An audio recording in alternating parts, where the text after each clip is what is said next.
क्योंकि वक्त नज़दीक है, वक्त बहुत ही करीब है और खुदा यीशु मसीह जो हैं वो बड़ी जल्दी आने वाले हैं।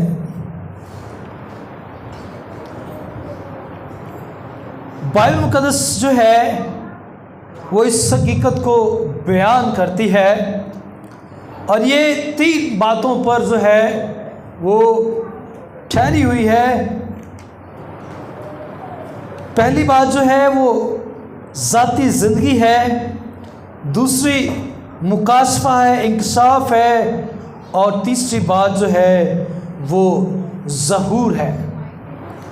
और इन तीनों अल्फाज से ज़ाहिर होता है कि एक वक्त आएगा कि जब यीशु शख्सी तौर पर और अलानिया अपने आप को दुनिया पर ज़ाहिर करेगा।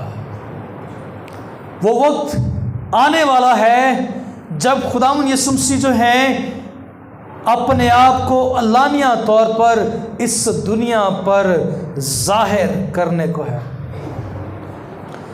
बाज़ लोग ये तालीम देते हैं कि दूसरी आमद उस वक्त होती है जब मौत के वक्त यीशु रूह कबूल करने आता है। बाज़ लोग ये कहते हैं कि दूसरी मौत उस वक्त होती है जब मौत के वक्त यीशु जो है वो रूह कबूल करने आता है, लेकिन ये एलानिया और दीतनी ज़हूर नहीं होता। और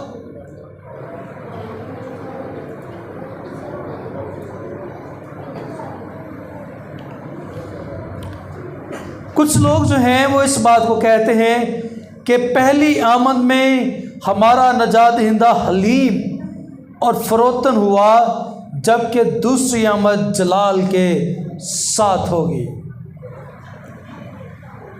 कुछ लोग ये कहते हैं कि पहली आमद में हमारा नजात दहिंदा जो है वो हलीम और फरोतन हुआ, जबकि दूसरी आमद जो है वो जलाल के साथ होगी। आमद सानी के बारे में कुछ लोगों के जो नज़रियात हैं वो यहाँ पर हम देखेंगे। 3 नज़रियात जो है यहाँ पर हमें नज़र आते हैं। पहला नज़रिया जो है वो है मसीह की आमद सानी 1000 साला बादशाह से पहले नहीं बल्कि बाद में होगी। ये पहला नज़रिया है कि मसीह की आमद सानी 1000 साला बादशाह से पहले नहीं बल्कि बाद में होगी। दूसरा नज़रिया क्या है? इस नज़रिए की हामी जो है 1000 साला बादशाह के दौर की लफ्ज़ी तकमील पर यकीन नहीं रखते, बल्कि ये जानते हैं कि जब मसीह आएगा तो जल्दी से हर चीज़ का ख़ात्मा हो जाएगा। दूसरा नज़रिया जो है मैंने आपके सामने पढ़ा है।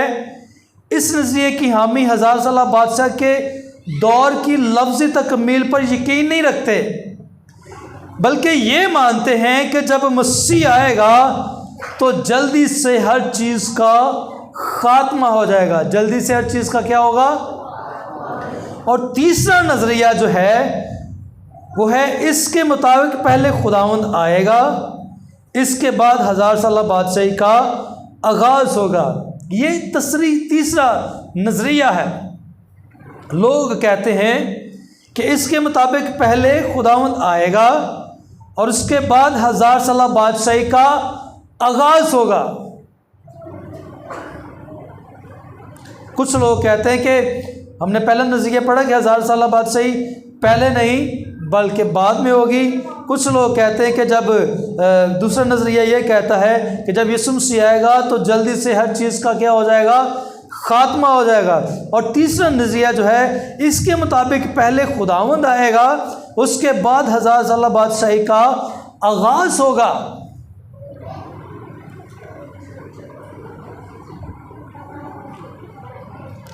और इसके साथ साथ दूसरी मुश्किल ये हमें नज़र आ रही है कि इसकी आमद सानी के जो हैं 2 मरहले जो हैं वो हैं, पहला फ़ज़ाई इस्तकबाल जो खुफिया होगा और इसके लिए पहला थेसलोनिकियों 4:15 से 17 को आप पढ़ सकते हैं कि जब खुदावंद अपने मुकद्दसों के वास्ते आएगा और हम हवा में उसका इस्तकबाल करेंगे। ये पहला मरहला है। और दूसरा मरहला ये है कि ज़हूर जो है वो इलानिया होगा। ज़हूर जो है वो क्या होगा? इलानिया होगा। इसके लिए मुकाशवा 1:7 लिखी है, जब खुदावंद अपने मुकद्दसों के साथ आएगा और 1000 साल बादशाही कायम करेगा। ये इलानिया जो है ज़हूर नजर आता है।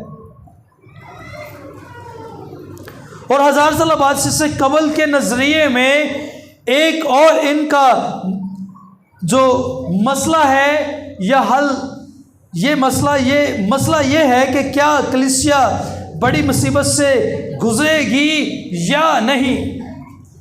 जब 1000 साल बादशाही होगी, जब 1000 साल बादशाही का वक्त आएगा, तो क्या कलीसिया बड़ी मुसीबतों से गुजरेगी या नहीं।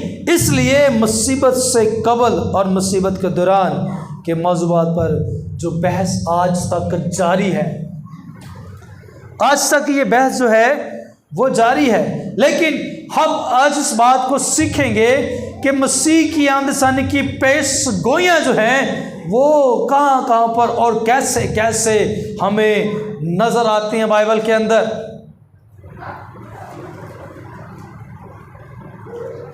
यीशु मसीह की पहली आमद की जो पेश गोइयाँ थी वो पहले बाइबल में हम देखते हैं कि की गई। मसीह की पहली आमद की पेश गोइयाँ की गई थी जो हरफ ब हरफ पूरी हुई, जो हरफ ब हरफ जो है वो पूरी हुई। इससे हमें ये यकीन होता है कि आमद सानी की पेश गोइयाँ भी हरफ ब हरफ पूरी होंगी। हालेलुया। यीशु मसीह की पहली आमद की जो जितनी पेशीन गोइयाँ थी वो सब हरफ ब हरफ पूरी, जैसे जैसे कलाम के अंदर लिखा है वैसे वैसे सब कुछ होता गया। अब बाइबल जो है वो हमें ये यकीन दिलाती है कि जब मसीह की आमद सानी होगी, जब यीशु मसीह आने वाला है, उसकी भी तमाम पेशगोइयाँ जो हैं वो हरफ ब हरफ पूरी होंगी। ईमान रखते हैं ना हम। और ये कोई तमसीली या रूहानी मानों में नहीं, बल्कि हकीकी मायनों में पूरी होगी। ये तमसीली बातों में नहीं होगी या रूहानी मायनों में नहीं, बल्कि हकीकी मायनों में पूरी होगी। ये पेशगोइयाँ जो हैं हकीकी तौर पर पूरी होंगी। अंबिया ने इसकी पेशगोइयाँ की। खुदा के कलाम को खोलेंगे, दानियल 7:13 को पढ़ेंगे। अंबिया ने पेशगोइयाँ की खुदावंद यीशु मसीह के बारे में। जिसको मिल जाए वो पढ़ने में रहनुमाई करे। दानियल 7:13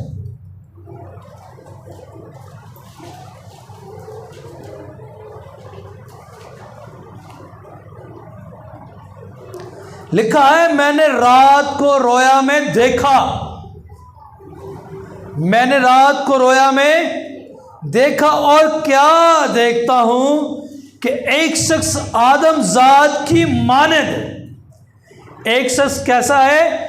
आदमजात की मानद आसमान के बादलों के साथ आया और कदीमुल याम तक पहुंचा और उसे उसके हजूर लाए। दानियल जो है वो इस बात को बयान कर रहा है कि मैंने रात को रोया में देखा और क्या देखता हूं कि एक शख्स आदमजात की मानद आसमान के बादलों के साथ आया। खुदावंद यीशु मसीह जो है वो एक आदमजात की सूरत में दुनिया को नजर आए। और बाइबल बयान करती है कि खुदावंद यीशु मसीह जब आएंगे तो लोग उसको देखेंगे। रूह को कोई नहीं देख सकता, लेकिन जब हम इंसान बदन की सूरत में होते हैं तो हमें देख सकते हैं। लेकिन जब खुदा यीशु मसीह रूहानी आलम में भी थे, जब मुर्दों में से जी उठे थे, तब भी वो अपने शागिर्दों को नज़र आए, क्योंकि वो खुदा हैं और वो सब कुछ करने की कुदरत रखते हैं। यीशु ने खुद इसकी पेशगोइयाँ की। मत्ती 25 बाब उसकी 31वीं आयत को पढ़ेंगे। यीशु मसीह नासरी ने खुद जो है इसकी पेशगोइयाँ की, इसकी पेशीन गोई की। लिखा है कि जब इब्ने आदम अपने जलाल में आएगा और सब फरिश्ते उसके साथ आएंगे, तब वो अपने जलाल के तख्त पर बैठेगा। क्या लिखा है खुदा के कलाम के अंदर? जब इब्ने आदम अपने जलाल में आएगा तो और सब फरिश्ते उसके साथ आएंगे, सब फरिश्ते उसके, तब वो अपने जलाल के तख्त पर बैठेगा।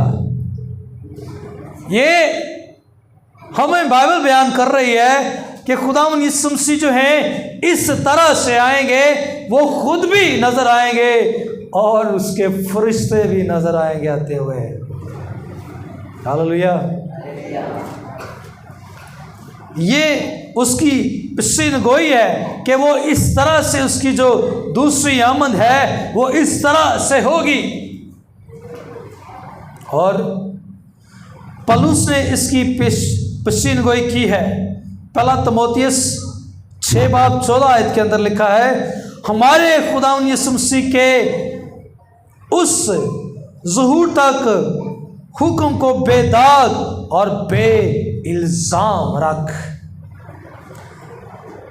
जब तक खुदावंद यीशु मसीह नहीं आ जाता, जब तक खुदावंद यीशु मसीह इस दुनिया के अंदर नहीं आ जाते, ज़ुहूर पजीर नहीं होते, तो वो हुक्म जो उसने दिया हुआ है उसको बेदाग और बेइल्ज़ाम रख।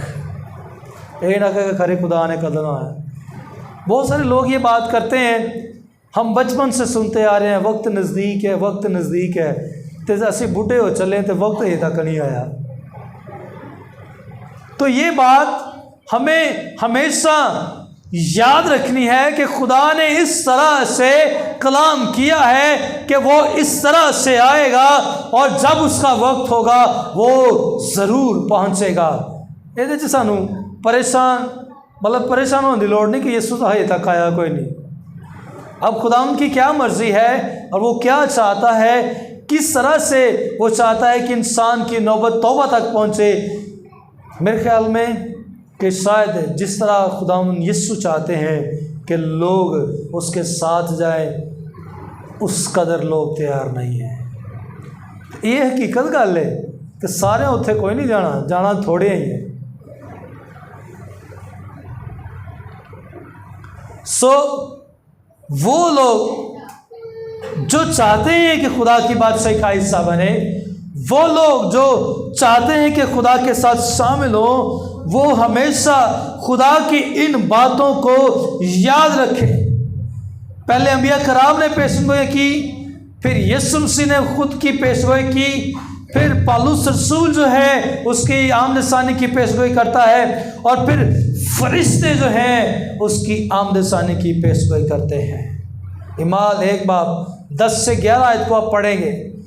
जब यीशु ने इस दुनिया से सौद फरमाया, इसको पढ़िएगा, हम इसको पढ़ते हैं 10वीं और 11वीं आयत को, इमाल की किताब।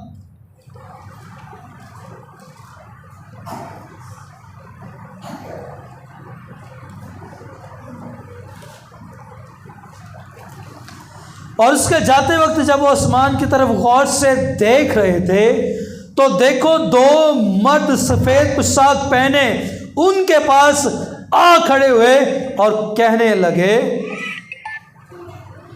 ऐ गलीली मर्दों, तुम क्यों खड़े आसमान की तरफ देखते हो?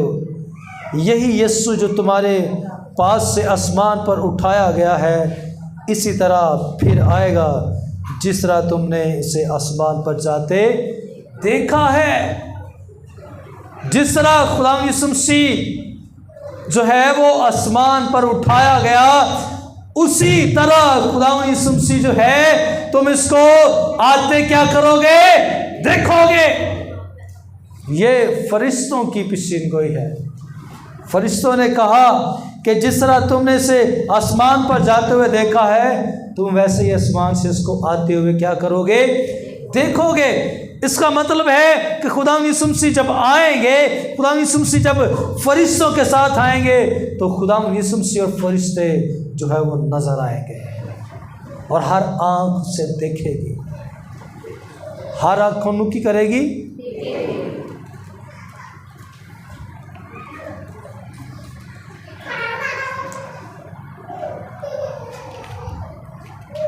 और फिर मसीह की आमद का वक्त, दूसरी बात जो हमारे लिए है वो है मसीह की आमद का वक्त।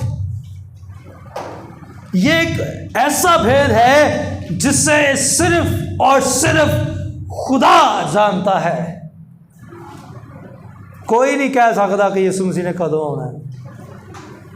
कि है किसी टाइम का पता कि यीशु मसीह ने इस टाइम आना है किसी को पता? नहीं। ये एक ऐसा भेद है जिसे सिवाय खुदा के और कोई शख्स नहीं जानता। मत्ती 24 बाब उसकी 36 आयत के अंदर लिखा है, लेकिन उस दिन और उस घड़ी की बाबत कोई नहीं जानता, ना आसमान के फरिश्ते ना बेटा, मगर सिर्फ बाप जानता है। ना आसमान दे ना बेटा, सिर्फ कौन जानता है? बाप जानता है। तो इस घड़ी को, मसीह की आमद के वक्त को कोई नहीं जानता। हो सकता है वो किसी भी वक्त आ जाए, लेकिन उसकी आमद जो है वो यकीनी है। यीशु मसीह जो है वो बतौरे बशर इस दिन और इस घड़ी को नहीं जानता। खुदा यीशु मसीह जब इस दुनिया में थे बतौर बशर, इंसान होते हुए, वो इस घड़ी को नहीं जानता। लेकिन यीशु मसीह बतौर आलम कुल और खुदा इस लम्हे को जानता है। ये वाक़या ज़हूर पजीर होगा और लाजमी होगा। खुदा यीशु मसीह जब बशरी तौर पर थे, इंसानी तौर पर थे, तो वो शायद इस घड़ी को नहीं जानते थे। और मेरा ईमान है कि ये ऐसी तारीख़ है जो आगे पीछे हो सकती है। किसी भी वक्त किसी भी घड़ी कोई पेशीन कोई कर देना ना कि यीशु मसीह ने इन्ने बजे आना है, तो यदा दावा नहीं किया जा सकता। वो उसको हट के भी आ सकता है, ये उससे हट के भी आ सकता है। मैंने पहले भी कहा कि खुदा चाहता है कि इस बात का इन्हिसार इस बात पर है कि अंजील की खुशखबरी कितनी तेज़ी से या कितनी सुस्ती से फैल रही है। खुदा चाहता है कि हर एक की ज़िंदगी तक खुदा का कलाम जो है वो पहुंच जाए। कोई एक शख्स ना आखे कि मेरे तक तो तेरी की आवाज़ आई ही नहीं, मैंने तो किसी ने कलाम ही नहीं सुनाया। ये इस बात पर इन्हिसार है, इस बात पर हमें इस बात का ख्याल अपने अंदर रखना है कि अंजील की खुशखबरी कितनी तेज़ी से या सुस्ती के साथ हर कौम और कबीले तक पहुंचाई जाती है। साढ़े मसीह नहीं बचन है, असी गैर कौमां च की जाना। क्योंकि खुदा यीशु मसीह ने तो कहा कि जाओ सब कौमों में जाओ और शागिर्द बनाओ और बाप बेटे रूल कुदस के नाम पे क्या करो। तो साड़ी जी मसीह कौम है ना, लाडली कौम यीशु दी, यही नहीं बचन डई। तुसी अंदाज़ा कर लो, मैंने पिछले संडे भी कहा, अपना वक्त सबसे पहले खुदा को दो, इज्जत खुदा को दो। किन्ने विआह ने लोग पालना च 3-3 घंटे, बाजियां 3-3 घंटे ला के आंदियां पालना च। आजकल दूल्हे भी लाते हैं। क्यों भैन आपदा आपके पास जब दुल्हन आती है किन्ने घंटे लवाते उन्होंने? 3-4 घंटे पक्के है ना, पक्के। तो खुदा को टाइम देने के लिए हमारे पास है नहीं। तो कलाम कहता है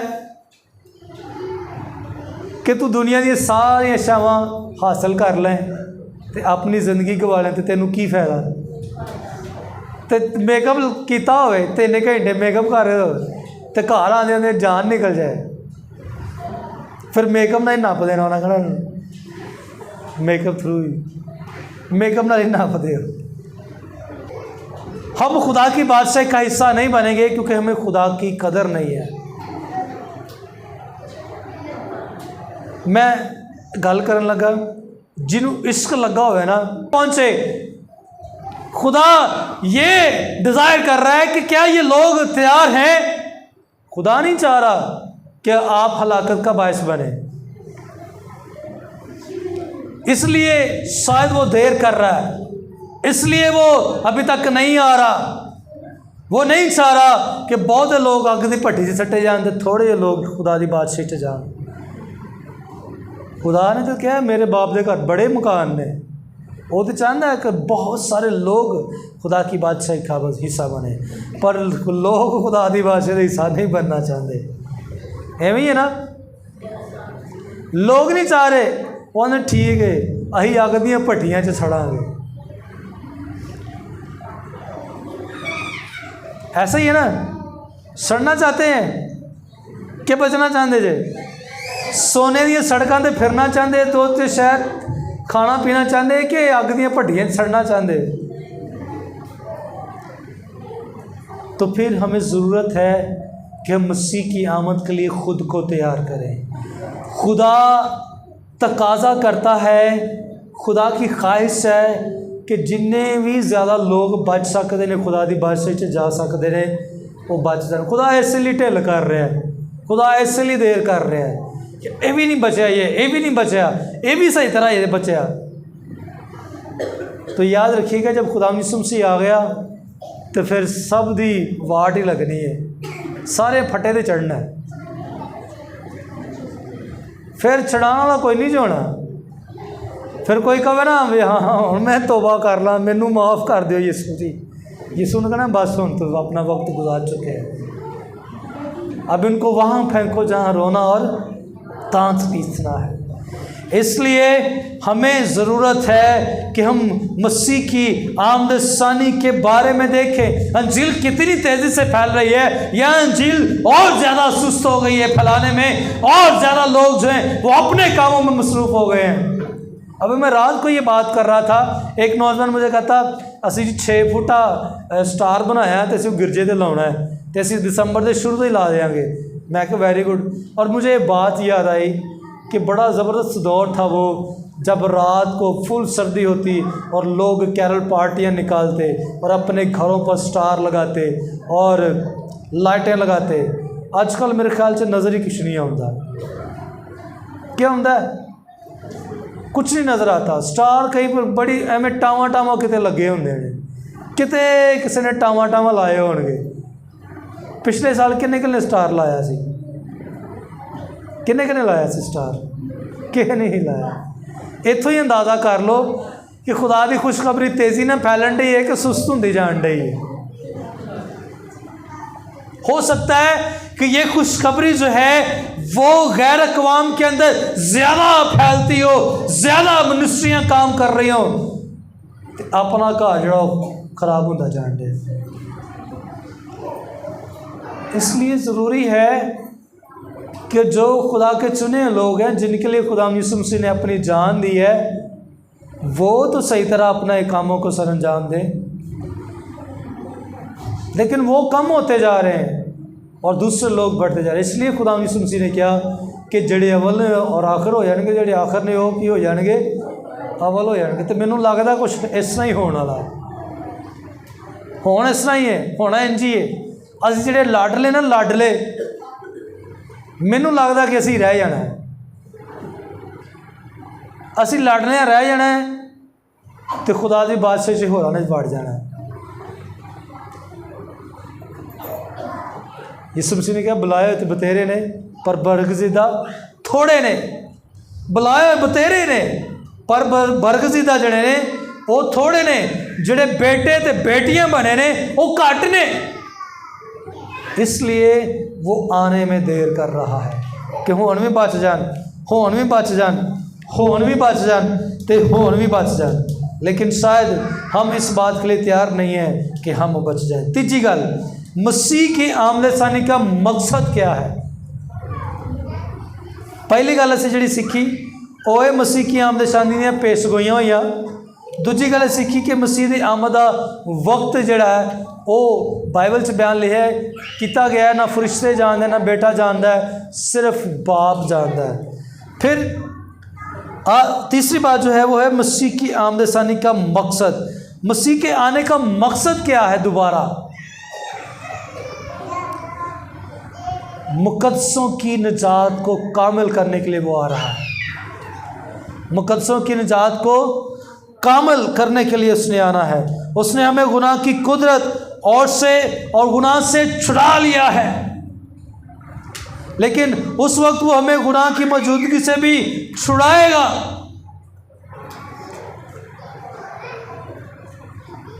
हमें ज़रूरत है इस बात की।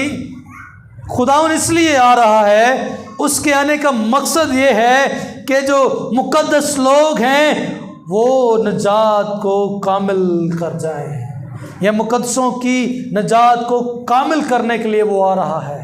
वो मुकद्दसों की निजात को कामिल करने के लिए आ रहा है ताकि मुकद्दस जो हैं वो मुकम्मल तौर पर जो पाक लोग हैं वो मुकम्मल तौर पर कामिल हो जाएं। कामिल बनो क्योंकि तुम्हारा आसमानी बाप क्या है? कामिल है। तो शायद हमारे अंदर अभी तक कामिलियत भी नहीं है कि वो आए। असी कामिल होवांगे तो सानू लैन जरूर आएगा। अपने मुकद्दसीन में जलाल पाना, वो इसलिए आ रहा है, उसकी आमदसानी का मकसद ये है कि वो अपने मुकद्दसीन में जलाल पाए। दूसरा थस्सलुनीकियों पहला बाब 10 के अंदर देखा है, ये उस दिन होगा जब वो अपने मुकद्दसों में जलाल पाने और सब इन ईमान लाने वालों के सबब से ताज्जुब का बायस होने के लिए आएगा। वो अपने लोगों को मुकद्दसीन के अंदर जलाल पाने के लिए आ रहा है।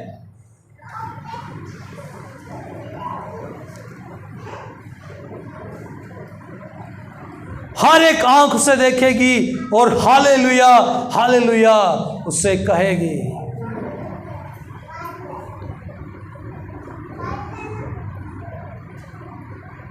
वो इसलिए आ रहा है ताकि तारीकी की पोशीदा बातों को जाहिर करे। वो इसलिए आ रहा है ताकि तारीकी की जो पोशीदा बातें हैं उनको जाहिर किया जाए। पहला कुरिन्थियों 4:5 आए, वही तारीकी की पोशीदा बातें रोशन कर देगा और दिलों के मंसूबे जाहिर कर देगा। वो तारीकी की बातों को जो पोशीदा हैं उनको जाहिर आकर करेगा। इसलिए वो आ रहा है। उसकी आमदसानी का मकसद यही है कि मुकद्दसों की निजात को कामिल करे, फिर मुकद्दसीन में जलाल पाए, तारीकी की पोशीदा बातों को जाहिर करे। वो इसलिए आ रहा है ताकि अदालत करे। कादली आ रहा है ताकि अदालत करे। वो इसलिए आ रहा है ताकि क्या करे? अदालत करे। दूसरा तमोथियु से 4:1 लिखा है, वो जिंदों और मुर्दों की अदालत करेगा। वो इसलिए आ रहा है ताकि जिंदा और मुर्दों की क्या करे? अदालत करे। और फिर बादशाही करने के लिए आ रहा है। किस लिए आ रहा है? बादशाही करने के लिए। मुकाशवा 11:15, दुनिया की बादशाही हमारे खुदावंद यीशु और उसके मसीह की होगी। दुनिया की बादशाही हमारे खुदावंद और उसके मसीह की होगी। खुदावंद यीशु मसीह बादशाही करने के लिए दोबारा आ रहा है। उसके आने का मकसद ये है कि वो बादशाही यहाँ पर करे और फिर हमें लेने के लिए ताकि हम उसके साथ हों। वो इसलिए आ रहा है कि वो सानू नाल ले जाए। वो इसलिए आ रहा है कि वो सानू की करे? नाल ले जाए। कलाम चली है यूहन्ना 14 बाब 3 आयत से, तो फिर आकर तुम्हें अपने साथ ले लूँगा ताकि जहाँ मैं हूँ वहाँ तुम भी हो। खुदा यीशु मसीह इसलिए आ रहा है ताकि वो हम सबको अपने साथ लेकर जाए। उन्होंने जिहड़े मुकद्दसीन ने, तो मुकद्दसीन कौन ने? जिन्हें तौबा की है, बपतिस्मा लिया है, तो खुदा के हुक्मां ते जिंदगी बसर कर रहे हैं। उन्होंने नहीं जिहड़े गुनाह नाल भरे हुए ने, उन्होंने वास्ते यही गल होएगी टीलो पहाड़ो सानू छपा लो, साढ़े ते डिग पो, असी खुदा दे इस कहर नूं बर्दाश्त नहीं कर सकते। वो इसलिए आ रहा है ताकि वो हमें आकर साथ ले, और फिर वो इसलिए आ रहा है ताकि मौत को नेस्त करे। मौत को क्या करे? नेस्त करे। ये मौत जिसने मौत और कब्र पर पहला भी फतह पाई, लेकिन वो अब इसलिए आ रहा है ताकि वो मौत को नेस्त करे। पहला कुरिन्थियों 15 बाब 25 और 26 के अंदर लिखा है, जब तक कि वो सब दुश्मनों को अपने पांव तले ना ले आए उसको बादशाही करना ज़रूर है। सबसे पिछला दुश्मन जो है नेस्त किया जाएगा और वो मौत है। और वो क्या है? मौत है। वो इस मौत को नेस्त करने के लिए आ रहा है। वो इसलिए आना चाहता है, उसके आने का मकसद ये है कि वो मुकद्दसों की निजात को कामिल करे, अपने मुकद्दसीन में जलाल पाए, तारीकी की पोशीदा बातों को जाहिर करे, अदालत करे, बादशाही करे। हमें लेने के लिए आ रहा है ताकि हम उसके साथ जाएं, और वो मौत को नेस्त करने के लिए आ रहा है। ये उसका मकसद है आने का। मेरी गल समझ आंडी?